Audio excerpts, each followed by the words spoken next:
Across the board, offense, defense, even special teams. Shout out to you guys on special teams, man. Man, Right? I thought in terms of Danny, man, we'll talk about the 2 returns first. Calvin Austin, obviously, with the big time return. Love that. Showing the speed. Once again, Deke. Caught the look ball. fast, catch the ball first, look fast, and maintain possession of that football. Loved it. It was funny. In stadium, I thought that he had way more room to score. Watching it back on tape, it wasn't as open as I thought. He hit that thing coming downhill in stadium. You know how I feel in the stadium, bro.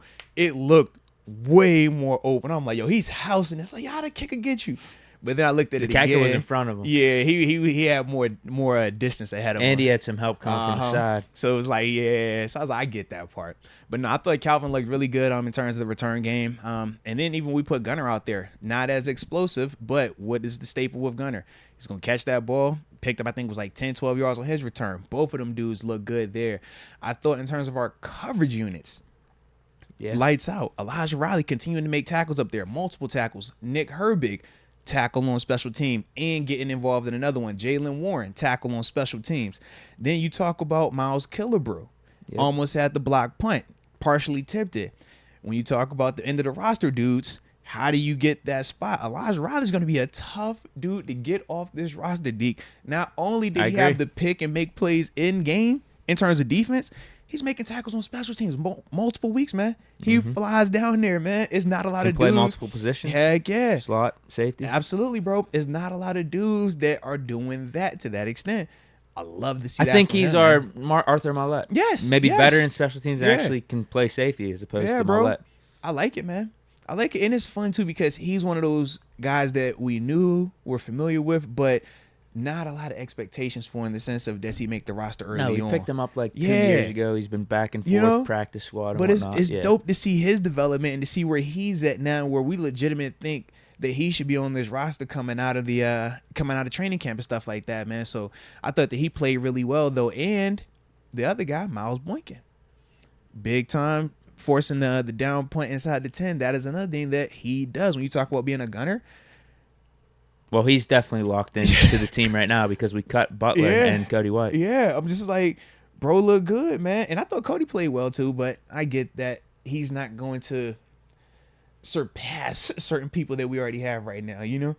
Yeah, I don't know what White brought better to the table than Boykin. Now, Hakeem Butler had more of the upside, but Boykin's the more safe play. Yeah. But White versus Boykin, I mean, I don't think he's a better receiver necessarily, and then he's not a better He's just a good player. He's a teamer. tough player, but I'm with you. Yeah, it isn't a lot of separation there, and I do like Boykin still better in those elements. Yeah, and then Butler was just dropping too many passes in training camp, showing some inconsistency. So, yeah, Boykin just steadied it out.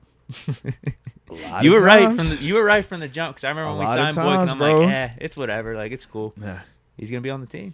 A lot of times though, man. Are we building a special teams all-star team right now? We're trying to. I think we are. Have you seen Tanner Muse? He's another dude that's out there making plays, not just on defense but on teams, bro. It's like when you get that type of all three phases, it's so helpful for offense and defense because defensively, you're always coming out there and you got a lot of grass to defend. When that coverage unit can stop them inside the 10, inside the 15, as a defense, you know the odds of us getting off this field before midfield are great just because of the style of calls that you're going to get based on where you're at.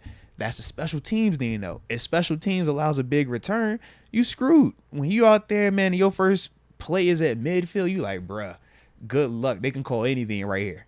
So that part is a huge asset. When you talk about the return element of it, Calvin Austin flipping the field like that, bro, that's a guaranteed point possession now. Just off of the return, just off of the special teams play of it, man. You get that field flipping return, you're guaranteed 3, but you got a high probability of scoring 7.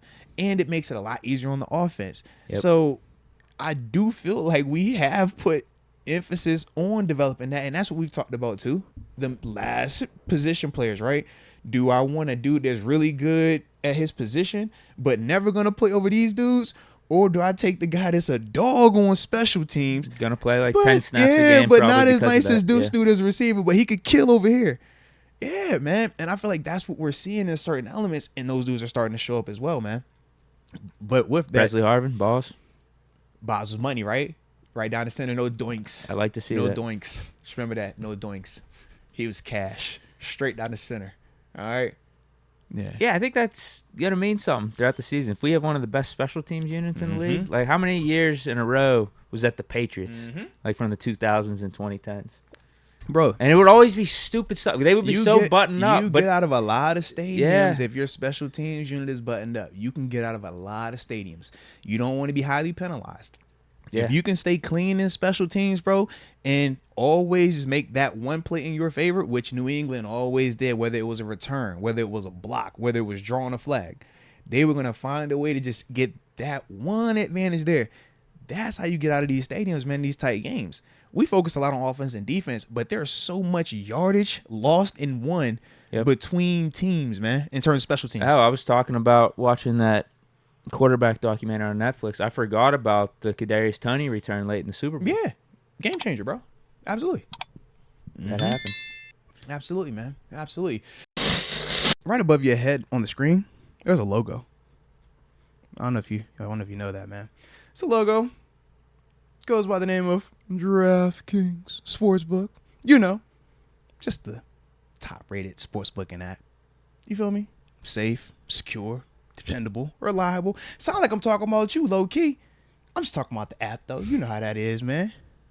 It's the best of the best. I don't like the beer on the best of the best, Deke. All right? And that's what DraftKings Sportsbook is, ladies and gents. And, of course, today's show is brought to you by them. So salute DraftKings, man, for being back on board for us this season. And with that being the case, you know if we talking about them, baby, you know we got to have a promo code. So if this is your first time rocking with DraftKings, download the app. All right? Then after you download said app, it's going to be time to make that first wager, Deke. All right? So when you're about to make that first wager, because you want that opportunity to make a little money, you put that first. Makes the games more exciting. It does. It definitely does. So you put a little $5 down, right? Because you want to just tip. You want to put your toe in. A little minimum of $5, and there's nothing wrong with that.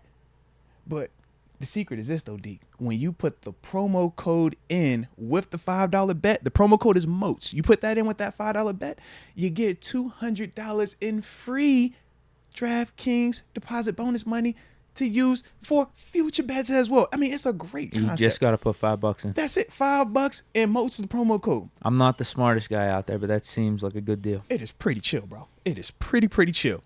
So it is, a win-win. That's how I look at it, man. That's definitely how I look at it. But Deke, I do know at times we can have a little bit too much fun, right? When you get these opportunities to make a little bit of that moolah, baby, it get a little crazy. And sometimes you might get a little out of whack. Yeah. You might even have what they call a gambling problem. Deke, you could need crisis counseling and referral services. Got to keep the priority straight. 100%. And if you live in New York, there is a specific number for you to call or even text.